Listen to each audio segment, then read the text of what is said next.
Hello, everyone, and welcome to the Hauntario podcast. I'm Natasha, and this is Anthony. And tonight we're going to be taking a look at some interesting things that people often conceive to be paranormal that may not be. On top of that, we investigated 2 graveyards known to be abandoned by the city of Toronto. And you can hear our experiences about that a little later in the show, but honestly, there's not much to tell. We're not going to clickbait you.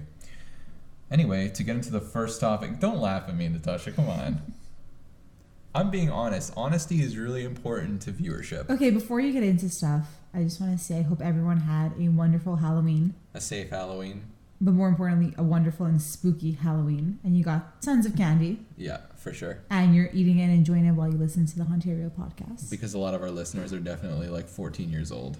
We have candy. Yeah, we bought the candy. Well, you stole candy from your sister, so I'm sure people are stealing candy from their siblings as well. And I didn't technically buy candy.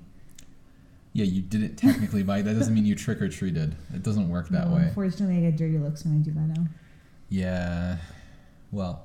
So anyway, like I was saying, a lot of people will experience certain things and they'll immediately go to the paranormal. And I think that that's definitely a dangerous attitude to have, because you kind of mix these concepts together, and like something that's very easily explained that we know for a fact isn't, becomes something otherworldly, and you muddy the water, right? If we're really trying to prove and we're really trying to come up with an answer to the questions that we're asking, we can't keep throwing dirt into the water, because all you're doing is making it a bit muddier, right? So some of these things include that we'll talk about sleep paralysis. A lot of people, we'll talk about it.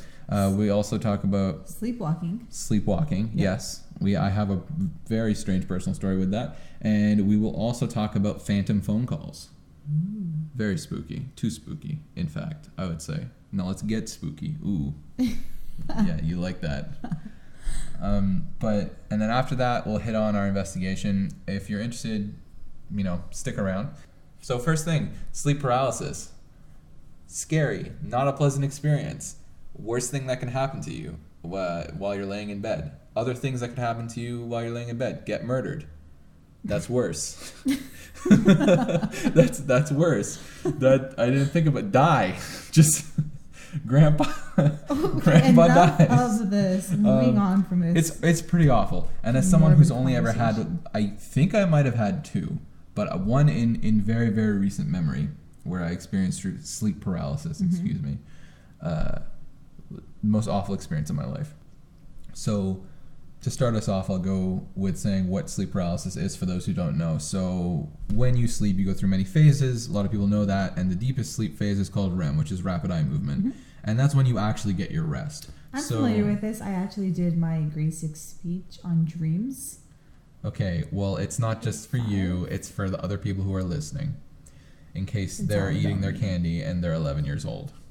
So you go through, they're 25. Or they're 25 and they ran to Walmart last night to buy some candy. I'm not judgy. I'm just saying. Come on. Okay.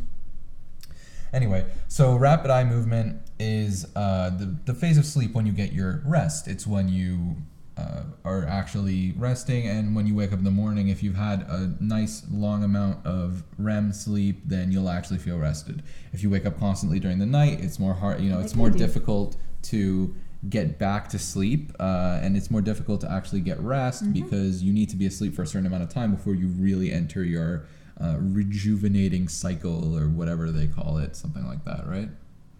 I don't know what they call it, where you actually get your rest. Yeah. So the problem is that when you're sleeping, because we have built-in mechanisms as humans over the years, if you're sleeping on the side of a cliff or somewhere, we like to sleep in trees before we were properly developed people and with houses, and we would, in our sleep, our bodies would basically disengage, our brains would disengage the rest of our bodies, and therefore we can't move our muscles, so we wouldn't hurt ourselves in our sleep. We wouldn't fall out of a tree, we wouldn't fall into a hole, fall off a cliff, whatever it is. That's why when we sleep, we can't move. So you're paralyzed technically, but it's just your body not realizing you're awake, right? And that's what sleep paralysis is. You'll wake up and you'll be alert and you'll be cognitive, but you won't be able to move because your body doesn't realize you're awake. And more often than not, you'll hallucinate. And that's probably the scariest part of sleep paralysis. For me, it was auditory. For some people, it is visual. They see something. Mm-hmm. For some people, it's just an ominous feeling, and the most common and the reason that it's referred to as old hag or old hag syndrome or something like that. So old world, very old world, like our parents' parents. When they would experience this, the most common thing would be the old hag. And it would be just a disgusting old woman sitting on your chest, and that's why you can't move. So they'd call it old hag. And it was a paranormal thing to them, but now we know it's not paranormal. It's not. So, well, I guess, we'll get into that.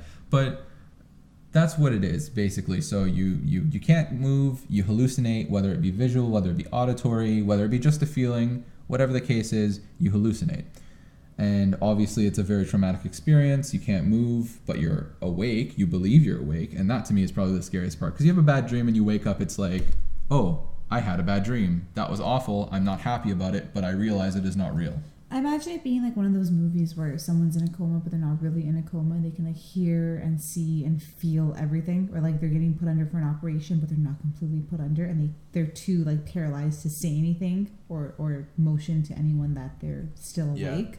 That's a genuine. I haven't had any major surgery in my life other than when I was like 4 for like tonsils, but that's a real like, ooh, I don't like that, because like there have been movies with that premise before, right? Yeah, but there have been movies with a bunch of other stupid things too. Yeah, I know, but it's just scary to visualize, right? Mm-hmm. So with sleep paralysis, a lot of people will experience it, and some people will never experience it, and to them I envy them, because it's not a nice experience, and honestly, it actually goes hand in hand with sleep apnea.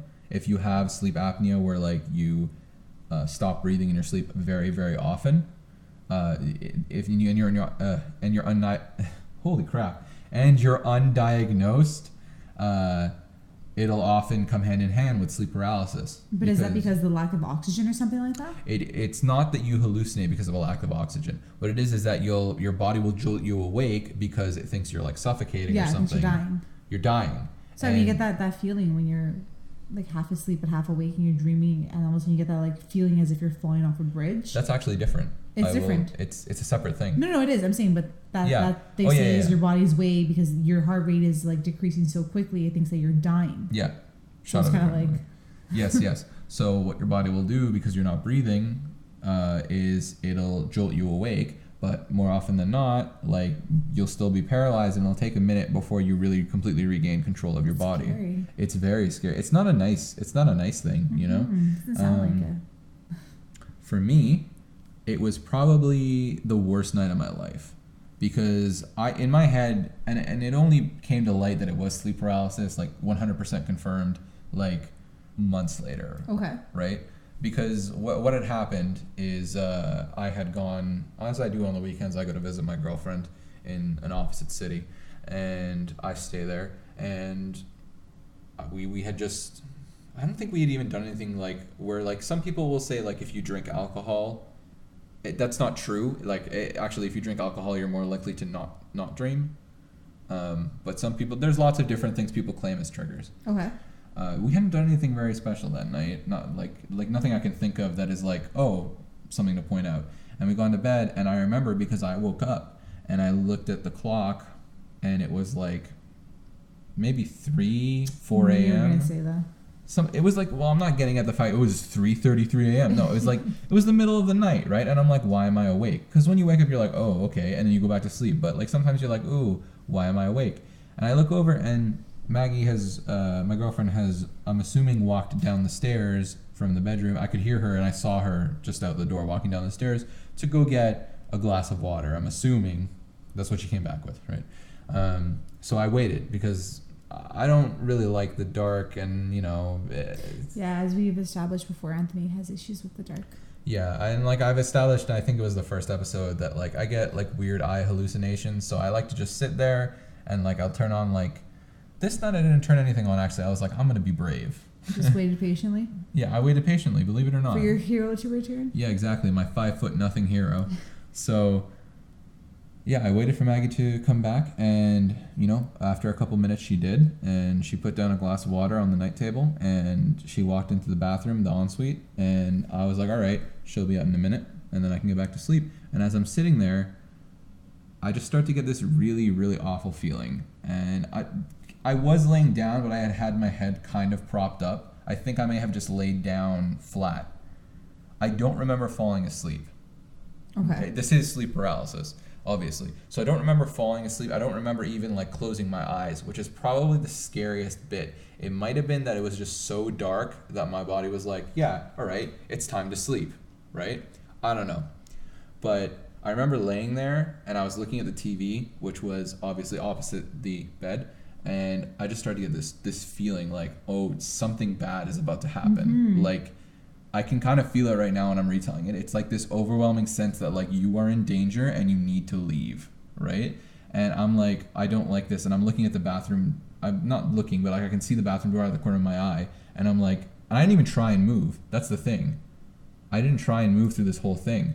And I'm looking at the corner of my eye to the bathroom door and I'm like, hurry up, Maggie, hurry up. Like I need like the bathroom door to open. There's going to be some light. I need the human connection, right?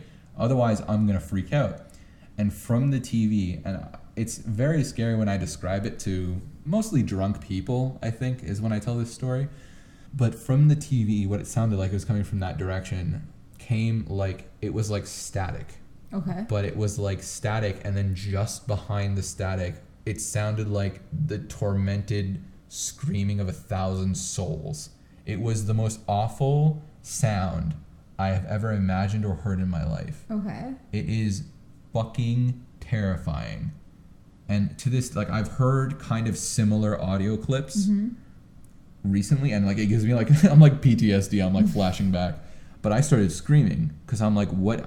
You don't think you're having sleep paralysis. You're like, what is the demon in my bedroom? Yeah. Like you freak out. And like I freaked out. I started screaming, just like, you know, like fucking screaming, right? And Maggie, like 2 seconds after I start screaming, like kicks down like the door essentially to the bathroom, and she's like, what, right? And I guess my body must have snapped out of it. Maggie's roommates. Oh, nobody heard it. Oh. Nobody fucking heard it. Can you believe that?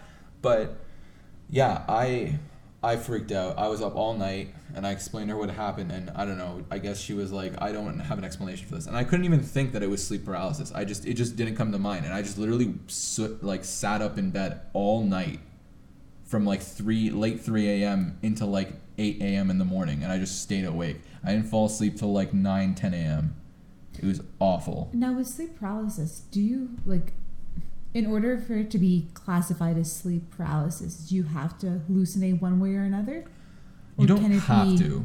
Now, so there are different stages that are identified with sleep paralysis, and it goes obviously from like 1 to 5, and like the more vivid the hallucination or the thing that you hear or whatever the case is, the higher up the scale you go, I believe it is.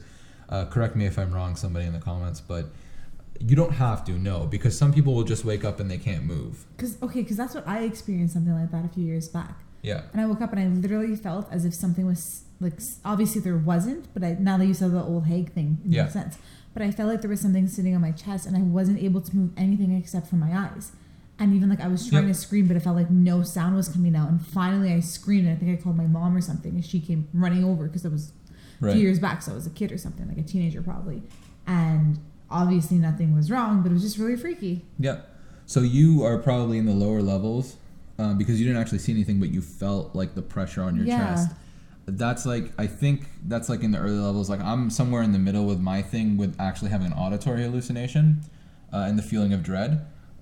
But yeah, like there are some people who like hallucinate like people in their room, or some people who will hallucinate like shadow figures, like just such awful. Like, it can be anything. That's the thing, right? Is that it's completely like when you dream, right? We all dream of some weird ass shit, right? So what's the difference between this and like lucid dreaming? No, lucid dreaming is when you're actually asleep, but you have complete control of your dreams. Oh. Yeah. Yeah, it's difficult and it takes time, but you have to like train yourself. Like one of the things that people do, just as a side, I guess we're going to do this as an aside, but like some of the things that people do, like I'm doing it right now, and she's probably looking at me like I'm a weirdo. If you look at your hands in dreams, that's why you have to build a habit of looking at your hands. You might have seen it when we used to work together, but I do this sometimes.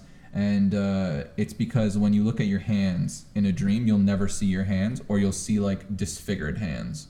It's very hard, for some reason, I don't know the explanation, but it's very hard for your mind to make up proper hands in dreams. Another thing you can do, which I don't recommend because it can lead to nightmares, if you look in a mirror in your dreams, you will either not see yourself or some sort of disfigurement, and obviously that can trigger nightmares. Yeah. But it's a way of when you see that, you're aware suddenly that you are in fact awake.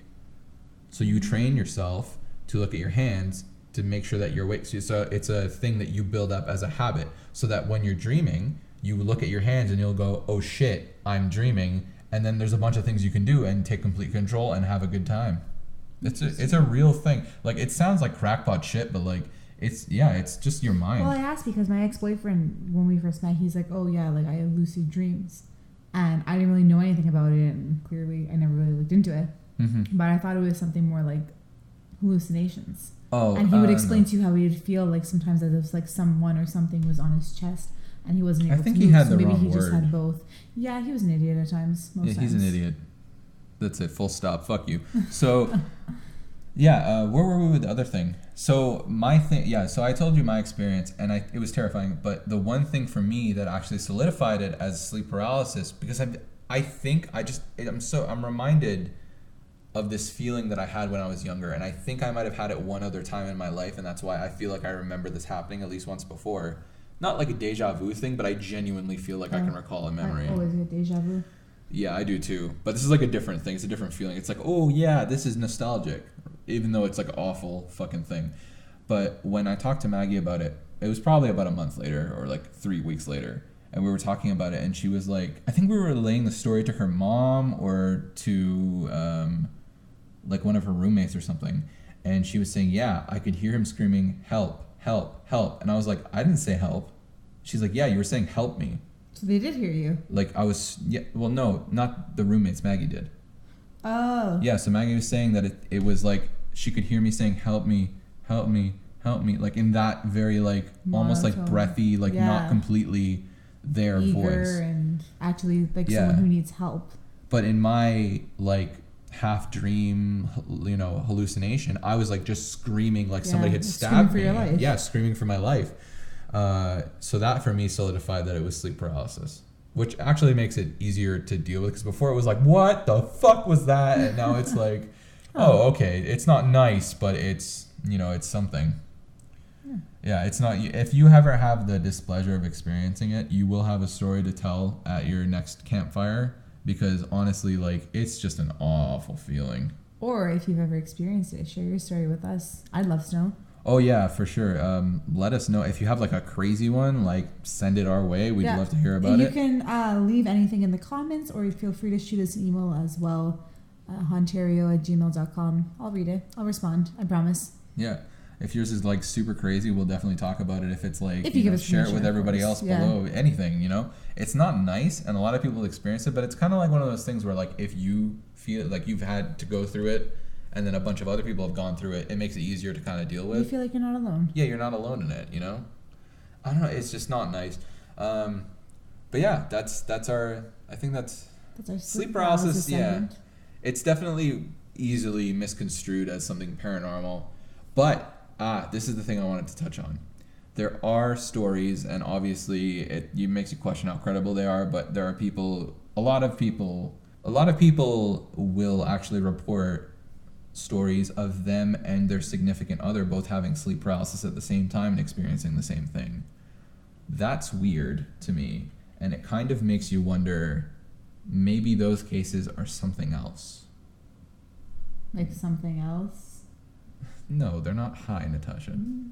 Whatever, but you see what I'm saying? Like, there is an exception, and I'm not saying, like, because anytime you lock out an idea, like, 100%, that's foolish. Oh, of course. I was just teasing. Like, even if you're, staunch atheist, like, if you are just, like, so set in your ways, or, like, if you're a staunch Catholic and you're like, yep, 100% God's real, or 100% God's fake, it's kind of one of those things. It's like, if you don't believe that there's a possibility you can be wrong, like, I don't know. I just feel like that's How can anyone be that sure?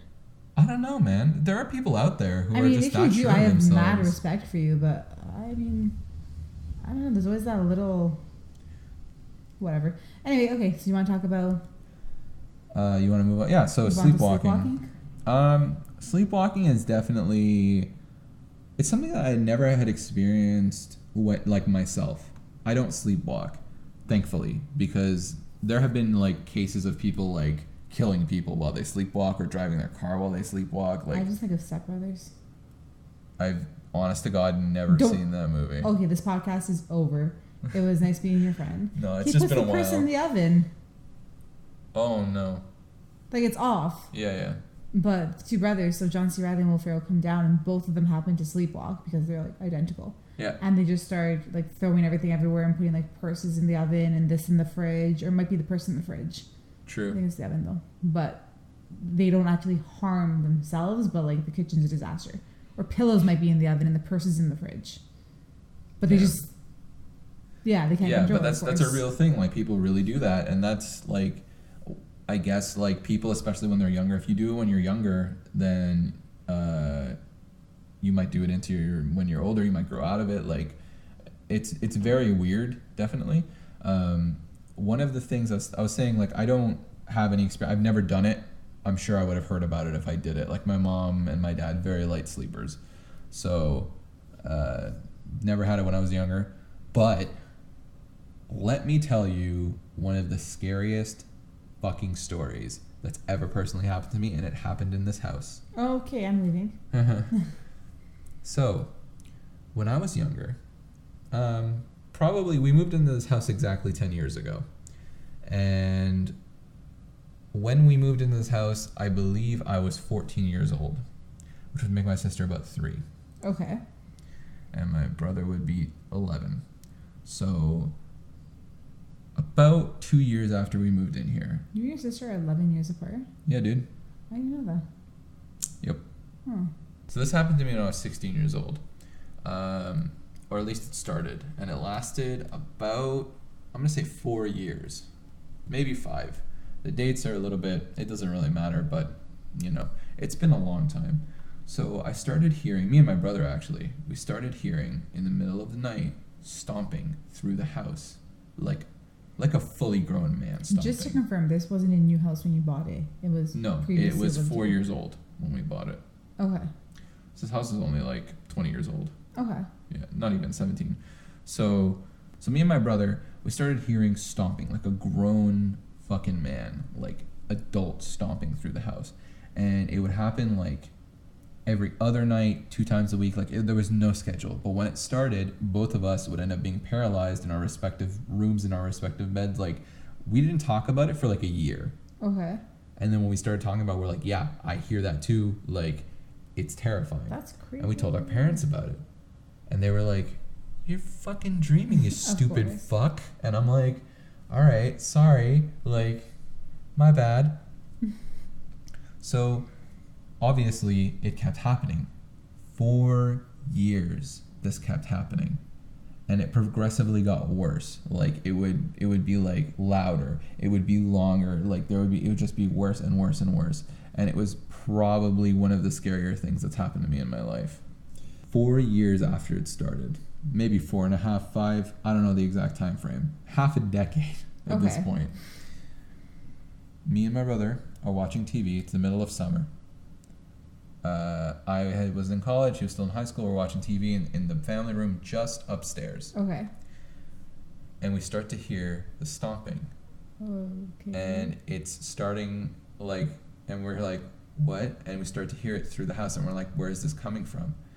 And we're like, it'll stop eventually.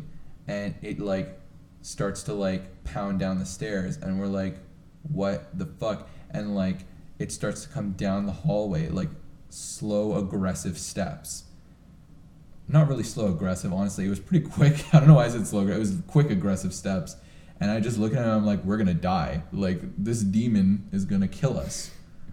And out of the pitch black hallway, my sister comes barreling into... No, it was the fucking... I know it's funny. Barreling, 'cause she was ripping it. She was running, and she was stomping. And it was like... I've never seen someone so aggressive in my life. Wow. It was crazy. And she started, like, doing laps of the family room. And me and my brother are looking at each other like, what the fuck is this? Yeah. And her eyes are closed. And she's ripping it around the living room, and we're like, Crystal? And she screams, leave me alone!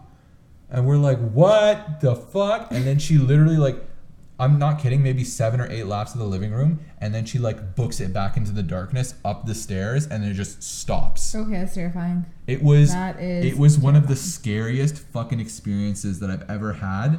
Doesn't have to be paranormal. Fucking terrifying, I will tell you. Me and my brother were like, you're joking. Like, this happened for so long. You have to understand that this is half a decade of literally being tormented, thinking either A, we're crazy, B, the house is haunted, or C, there's a person in our house. It's one of those things. It was a person, technically. Yeah, it was. But, like, you have to think about it. Like, my sister, like, she's one of those people that, like, is a heavy stepper. You know what I mean? It's like they're getting a workout in as they're walking. So, it was kind of like, you wouldn't expect it to be. At the time when we found out that it was her, she was probably bordering on 10 years old. So, wow. You know, it's weird, right? It's not you don't expect it. Because, I mean, I'm not going to look out of my room when this is happening. Are you out of your mind? I'm a little pussy. I'm a baby bitch. I'm asleep. There's no place like home. Oh my. Yeah, it was awful. And Old World, they definitely like believed that sleepwalking was like a paranormal thing, right? Like they didn't understand. I don't really understand sleepwalking. I'm gonna be honest with you. I don't get it. I don't know what causes it, and I think that if everybody was fully aware of the cause and the solution, we wouldn't really be having this discussion, right? There'd be an easy way to get rid of it. Mm-hmm. She stopped doing it after that night, believe it or not. Oh. After that night, we never heard it again. Weird. Super weird. And I think it might have something to do with her being confronted while she was doing it. Because my dad, my mom, they never fucking got out of bed for it. Which is why we always found it to be insane. Because they're such light sleepers. Like, I would get home, right? And I'm like trying to sneak up the stairs to go to my room, or like I'd be playing, really late on my PC, and I'd be trying to sneak upstairs because they're like, don't stay up late. We know. And I'd try to like just sneak it, and they'd be like, we fucking see you. Like, we can hear you. Like, we know you're there. And I'm like, fuck, right? I thought I fooled them. I thought I got them. But like to hear like the veracity, is that a good word for it? Sure. Like just the aggressiveness of these stomps, and that they wouldn't wake up for it. Like my dad will like just wake up and like just look around, because he's that kind of guy. He grew up in a not great country. Like, he's paranoid, right? He grew up to like look out for him and his family, so it kind of makes sense. But like, never, not once. You didn't see it. You didn't see your daughter barreling around your goddamn house. What's wrong with you? Oh my god. Yeah, I'm glad that's over. I mean, now I guess it wouldn't be that bad, but at the same time, like, not nice. People often think that, I guess that's what we're getting at. It's sleepwalking. It's not a big deal. Sure, you have to figure it out eventually before you start driving a car in your sleep or something, but, there are worse things in the world. I've never experienced sleepwalking. You never have any experiences with it whatsoever? No, sleep talking, but not sleep talking. All right, let's talk about that. Oh, apparently I sleep talk all the time, especially if I'm really tired. You do? Yeah, I've been told. Oh, okay. When I used to live with my siblings, the way it was set up, it was my room here, my brother's room was across the hall from me, and my sister was in the middle, kind of to the side, of course, obviously not in the middle like that. And she would say there were some nights where either myself or my brother would start talking, and we would have like full-blown conversations with each other. No way. In our sleep. Yeah, from like across the hall. Jonathan's told me sometimes too, he's like, you'll say stuff in your sleep. Like, when I'm so exhausted, I'll have conversations. Like, he'll ask me something and I'll start talking about nonsense. And then my dad was telling me a few months ago, they had gone out for the evening, and Jonathan had come over. We were chilling out, and I was tired. So I'm like, okay, like, you gotta go home. I'm gonna go to bed. That's how exhausted I was. I'm like, I need to go to sleep because I'm about to pass out. And my parents came home, I don't know what time, and I kind of just screamed down. I was like, oh, like, can someone bring me a glass of water? I'm really thirsty. So a little bit later, they come up. My dad gives me water, and I remember like lifting myself out of bed a little bit and being like, thank you, and taking the water, and then just giving it back to my dad, laying down again. I don't even remember falling back asleep. It was that quick. And the next morning, he had asked me, he's like, what were we, like, he said something, he's like, what were you talking about? And I'm like, what do you mean? He's like, I was having a conversation with you, and like, you made sense, but then at some points you kind of like steered off track after I gave you the water. And I'm like, no, I didn't have. I'm like, you gave me the water, and like, I fell back asleep and you left. And he's like, no, I was asking you like what you're doing this weekend and stuff. And half of you, like, part of you was like, oh yeah, we're doing this and that, but then part of you was just talking nonsense. And I'm like, I literally have zero recollection of that. And apparently that is what I do. I just, people ask me questions, or people will start conversations, or apparently I start conversations with other people who are sleeping and sleep talking. Damn. But I think it's one of those things when I'm really tired and like something's on my mind, so one part of me kind of wants to stay up and think and like process whatever thoughts I'm thinking of, but the other part of me is like, we're at zero, we got no coffee in us, so we have to close our eyes. That's it. Go home, everybody. It's too much. Natasha has been cancelled for tonight. But like, it's funny because I have these two cousins, and they used to like sleep talk when they'd visit from New York. They live in New York, and they'd visit, and one of them would sleep talk, and the other one would like respond in their sleep, and it was so fucking That's surreal. me and my brother. Are they close in age? I mean, I guess a couple of years. It's or do just they have super a close weird. bond or something? Well, I mean, they're sisters. Yeah, But I don't know. It's just like super surreal, especially because like I didn't sleep a lot when I was a kid. I mean, who does? But like I'd go over there and like I'd be like, I want to stay tonight. I want to hang out with my cousins, and then I'd like literally be awake, and then all I hear is like these conversations, and they usually made like no sense, and I'd be awake, I'd be like, what? Like what's happening? But they understood each other, and I bet, you know. Oh yeah, there's been other ones where specifically Grace, I think, would have conversations with like one of their friends who would like, they both fall asleep, and like they just hear conversations. Oh man. Because like the computer was in that room, and they like one of them would be working on the computer. I don't remember the specifics, and then there'd be two people asleep, and these two of my cousins, and they'd be like talking to each other while the third cousin is like on the computer, like like trying to get work done. It's, oh man, sleep talking is uncomfortable. Yeah, I don't think I've ever heard anyone sleep talking while I was awake. I have, other than that, I haven't, but like I've never like talked to a sleep talker. Right. What was the last thing we wanted to talk about? Phantom phone calls? Yes.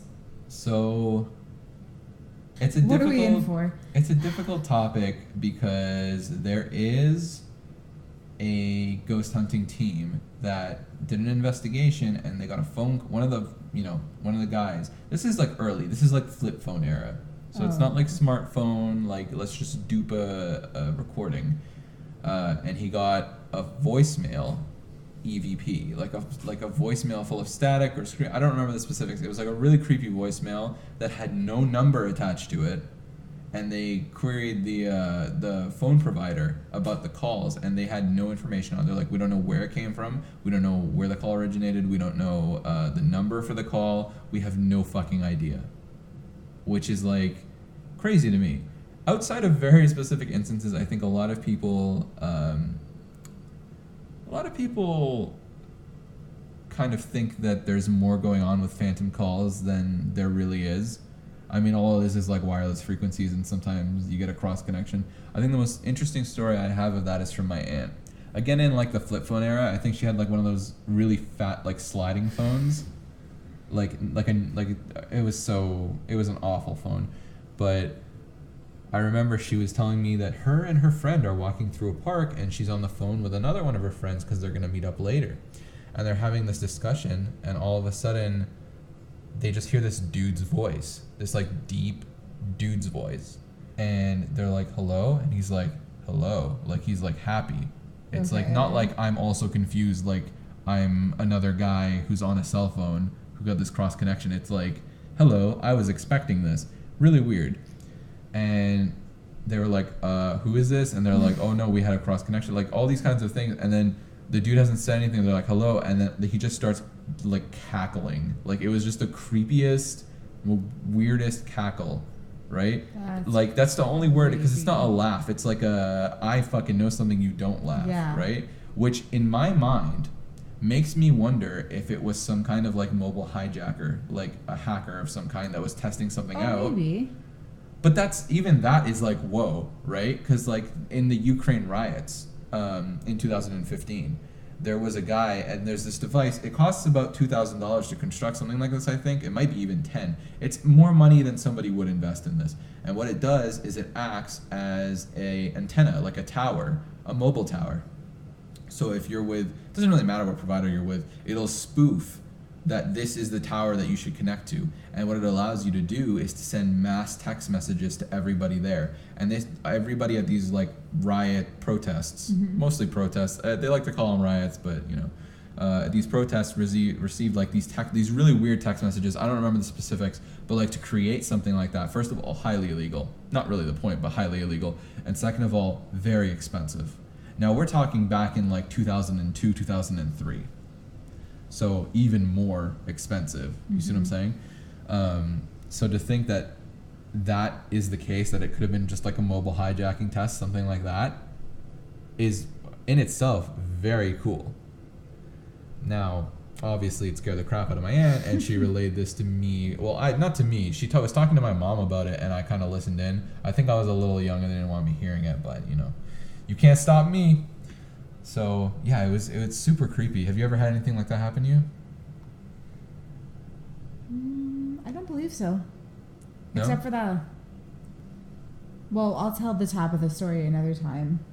Right. But I mentioned to you there was a phone call at the beginning and we didn't know who it was from, but it didn't sound like, it wasn't just a voice, it sounded like people partying. That's super weird. All right, well, we'll hit on that maybe for the next episode when we talk about things that are actually paranormal. Sure, we can talk about first experiences. But with this, the one other thing I want to talk about, I have a weird experience. I don't know if it's phantom phone calls. It's definitely just phone calls as a whole that are relatively unexplained. So when I still have the same phone number that I had, you know, I got my phone when I was 13 years old. And I still have the same phone number now, you know, it's over like 12 years later. Yeah, me too. Because I like my number. I like that I have people that know my number, you know, like you don't want to change your number. Maybe, but whatever, besides the point. So when I got my phone, I started getting phone calls.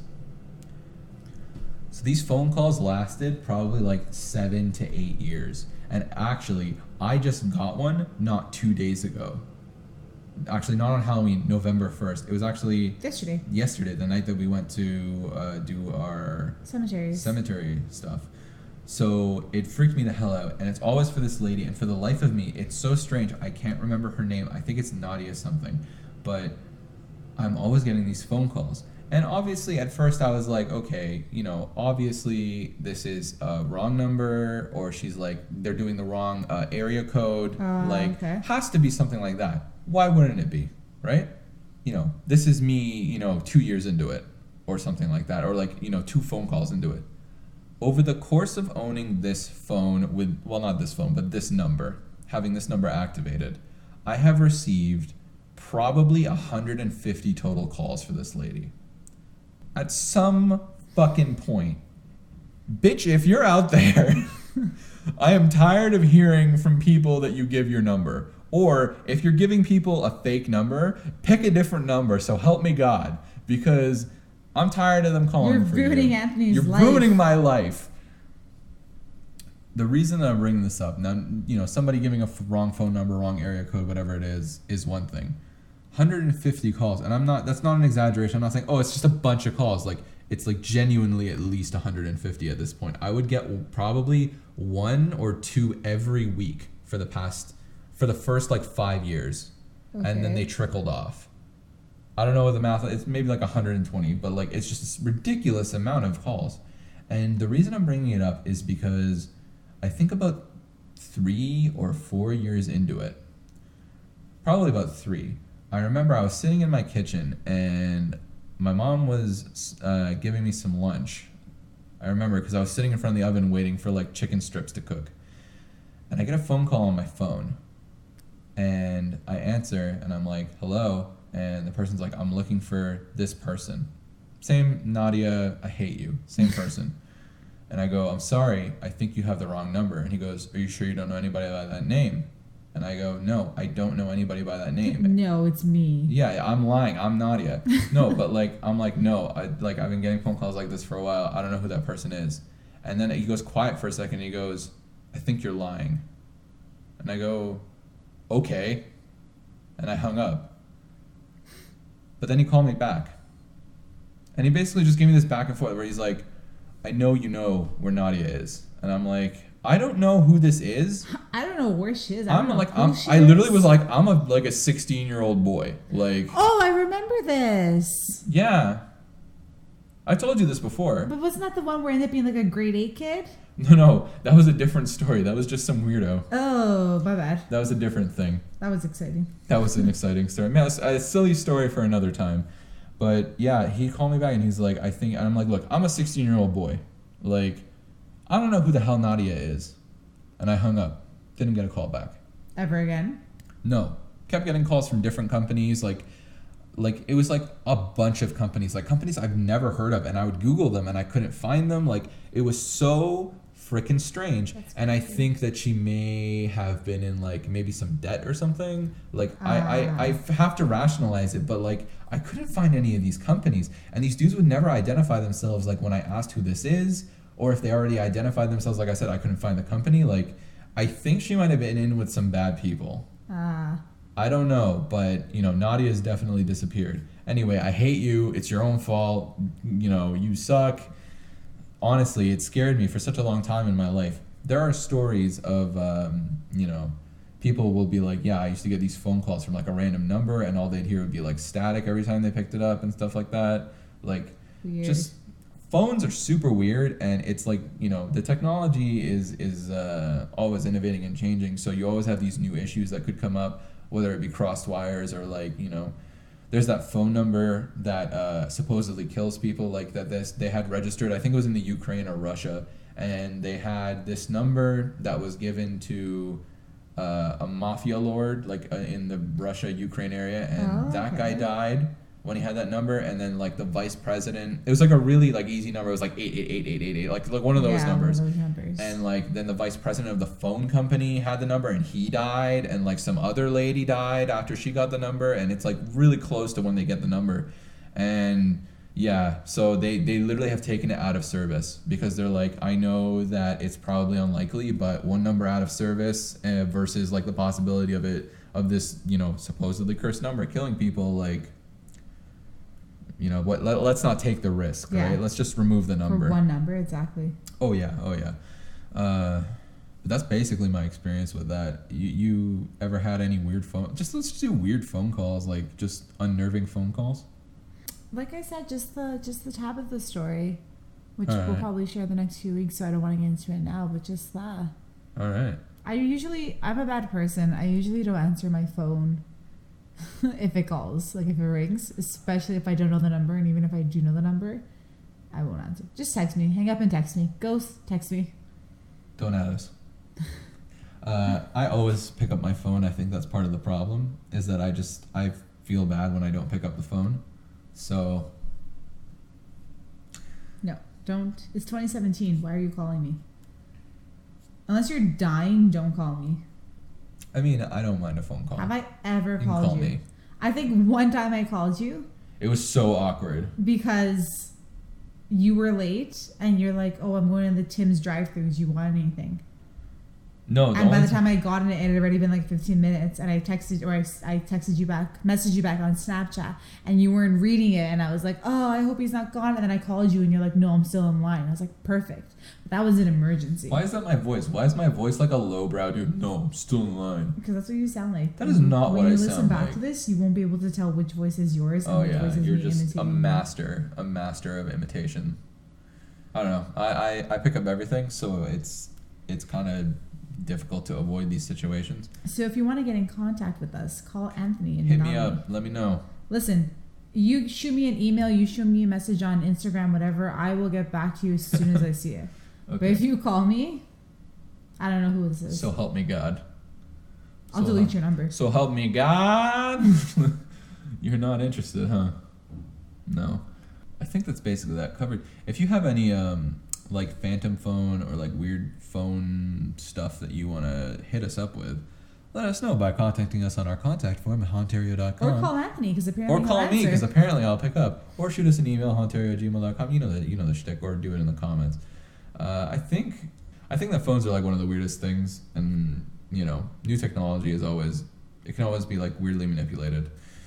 But with that under our belts, I think we can just get into our investigations. Mm-hmm. Not a lot to tell.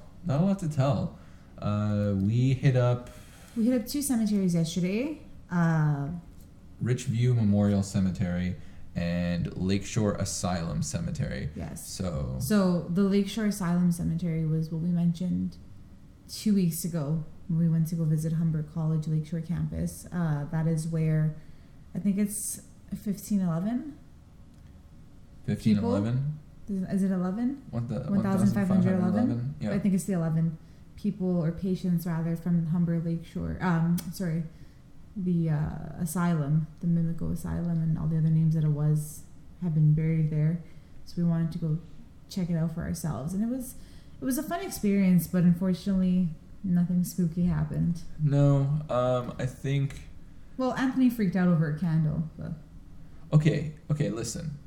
So we hit up the other cemetery first, but we'll talk about this because we're on it. When we pulled up, we weren't even sure if it was open. That's the thing, right? So we had crossed the street, and we were peeking through the gates, and all I saw was a singular flickering candle. Now, a singular flickering candle in a graveyard that's abandoned in the middle of the night. It's not abandoned. Why do you keep saying it's abandoned? It's technically abandoned. Nobody owns it. The city takes care of it because there's no owner. Okay, but it's not like people don't go to visit their relatives and loved No, ones. I think that you have a bad conception of what abandoned means. That no one's taking care of is what you're saying. No, it's that it has no owner. It has no proper staff. There's volunteers, but it is abandoned. Okay. Okay. But by that logic, then why is it weird that there's a candle then if there's no owner? It's also that the latest burials were into the 70s. Uh-huh. Okay, so I'm not saying that they don't have any family living, but it's kind of strange that people visit. Don't you think? No. Okay, that's fine. Maybe I have a different feeling on the topic. Either way, to go to a cemetery for an asylum, and then the only thing is a singular flickering candle, and we weren't sure if there was a person around it. I think that was part of it. Was you weren't sure if there was a person. There was no one there. I think your eyes were playing tricks on you, or you wanted to believe something was spookier than it was. It was those religious candles, the tall stained glass ones that. I'm Italian, and I know when I go to my nonna's, she almost always has one on, and it's just to kind of commemorate the dead. And you just keep it burning all day, all night. It's always on. So it was one of those things. We do that when we go to cemeteries as well. I've never seen that before. I'm sorry. I've just never seen that. Oh, so okay, maybe that's why. Yeah, I've never seen somebody because to put flowers at a cemetery that seems totally normal, right? You go to a cemetery, put some flowers. I miss you. Makes sense. Do you remember what the name was on the thing? No. We unfortunately. We don't remember. You know what? Well, we unfortunately lost. No, I don't know where it went. The SD card misplaced. No, it's not misplaced because I knew where it was and now it's gone, and I don't know where the SD card. Is that not misplaced? Okay, whatever. I think you have the wrong definition or misunderstanding of what misplaced means. Whatever. Anyway, we don't know the name, but obviously they have family that love them, which is nice. But yeah, I've never seen people put candles at cemeteries before. So to me, it was what the actual hell is this? I've literally never seen it in my life. So it was nothing out of the ordinary. No, it was nothing out of the ordinary for you, but that's fine. Anyway, we went through that. It's well maintained. If you want to go visit, if you want to pay your respects, be respectful, please. Don't walk on the graves, please. Don't walk over them. Just there's little pathways where you can go. So just a quick question: when you walked in, as soon as we walked in to the right, remember how there were just 3 bunches of flowers spaced out? Yeah. Was that just a big? Yes, that's a big mass grave. Okay. Unfortunately, there's a lot of people buried there and not a lot of tags. Not a lot of headstones. That's literally just a testament to how badly the patients were treated. They didn't even get a proper burial. They were literally just dumped. Well, I think they're trying. That's what that. They're trying, but even then, society's trying to do. You can't really unearth all of these people. No, of course not. Well, some have names, some have numbers. So I think they're slowly making. Yeah, but if you look at them, the names that are the people who are properly buried there are later. They're into the 60s and 70s. Yeah. Earlier on, if you died in the 40s and you were at Mako or the 30s, you're basically done. You're they're gonna bury you in a hole in the ground. Sad. It is sad. It's really upsetting, but it is what it is. That's how it was, yeah. But yeah, please, if you want to go, please, and a lot of societies or Facebook pages that do these technically abandoned places that you can go visit, they don't publicize addresses. I think we're gonna follow that as well, But Yeah. with this, it's very difficult not to tell you where it is. I mean, it's literally open to the public. Like, Well, you can find it online as you well. can find it online. Just if you go, please be respectful. Yeah, just be respectful. What else can we say? Nothing else to say about that. We didn't get any EVPs. Photos came back with nothing when we reviewed them in the cemetery. GoPro footage has nothing. Like, it's just a walkthrough. It's a bust. It's a bust. But it was still nice to go. Yeah. Especially on November 1st. Yeah, I think that was one of the main reasons that I really wanted to go is, as the Catholics say, or the Christians, I need to talk to like a specific priest because I can't seem to find it. A specific? Or specifically need to talk to a priest. Excuse me. Sorry, Natasha. But I can't seem to find it. But there is a thing that they do where they do a mass in a cemetery because what they do is they pray souls out of purgatory or whatever, help them get into heaven, all that kind of stuff. And it was really interesting. Of all the days to go, November 1st was the day to do it. Do you know what I mean? Actually, I think yesterday was All Saints Day. I think today is All Souls Day. I think November 2nd. All right, let's go to the cemetery, Natasha. Pack up. Pack it up. No, I'm not going again. It's cold It's and miserable, freezing. and I don't want to do that again. We went. This was our second spot that we hit. The first spot that we hit was actually Richview Memorial Cemetery. Mm. I think it's nicer than Mimico. I think that it's Okay. more secluded, but at the same time not, because it borders It's on the very highway. hidden. Yeah. I In plain used sight. to frequent that area for about 5 years, and I never knew there was, like, literally I passed by it on the way to school, on the way to friend's house, whatever it was, and I never knew it was there until Anthony pulled in, and I'm like, oh my god, I cannot believe this is right here. Yeah. That being said, it's hidden, but it's noisy. It's right beside highways. There's so much traffic. There's so much congestion. It's bordered on all sides except for one by highways, and the one side that it's not bordered by a highway, it's bordered by like just a road. So there's really no, and like it is loud as hell. But honestly, if there's benches there, like you can hang out there. Like, don't like just hang out in a cemetery. That's pretty weird. But like, it is a peaceful place to go if you are like a writer or an artist that looks for that kind of muse stuff. You know. It was nice. It was nice to go. There's not graves every way you walk. Like, they're kind of clustered together, which is cool. Yep. There were bunnies, which is also really nice. Yep. Bunnies were cute. Some of the graves are getting a little bit. It is technically a historic spot. Yeah. It's marked by the government as a historic spot, which is good. It needs to be. But yeah, it's just nice. Like if you go on like a sunsetty, like dusky day, It's like not where freezing. that's not freezing, you might enjoy like just to sit down. It's very peaceful. I mean, obviously the highway is breaks that peace, but it's not too loud. It's loud enough that we did not try an EVP because you wouldn't no hear way. a damn thing. It would not have been worth it. It was really loud. Yeah, absolutely. But you just take a couple of photos, and like I remember while we were looking in the graveyard, while we were actually there, it looked like there were some orbs that got slightly bigger as we. I figured out what they were. What was it? So there was water in the air, water particles. Yeah. It wasn't raining, but it was like weirdly foggy. And I think what I've broken down is what was happening was when the flash would go off, the water particles would reflect the light. And I kind of proved that. I had that idea, and then I looked up and I took a photo with the flash, and it was just like everywhere. It's because there were so many water particles. Gotcha. Or so many ghosts. So many ghosts. That's like the only thing like I had besides 1,000 that. ghosts. Yeah, that's all we really had. That's all right. You don't have to go out and find something every single time. No, it's not about that. But they're good spots. They're both no longer open to burials, so don't try and make a reservation. But Good one. what did you say? Shot out of it. I walked in on them having a conversation. Oh, so me and Miranda were talking about. Most people I've spoken with have had this thought before, but if you were to die sooner than later, we're all gonna die, accept it. But if you were to die sooner than later, and maybe if you were able to plan how your funeral would go, how would you do it?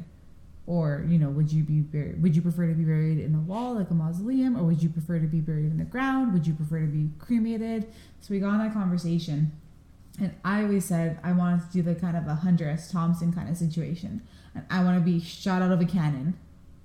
And I want you're fucking nuts. Spirit in the Sky to play.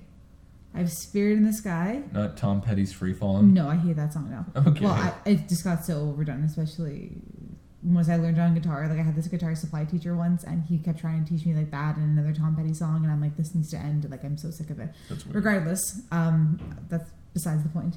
I want that song played.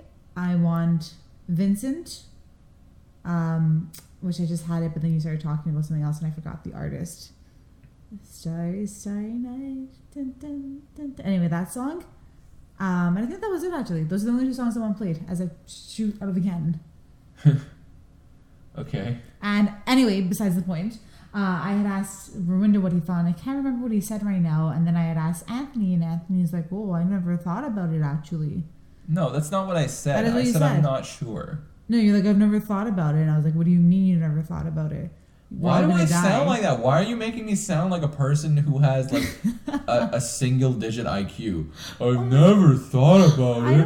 What am I, Patrick Star? What the fuck's wrong with you? Did I sound like Patrick Star? You sound like Patrick Star. Oh, well, I am glad I can do an impression like that then.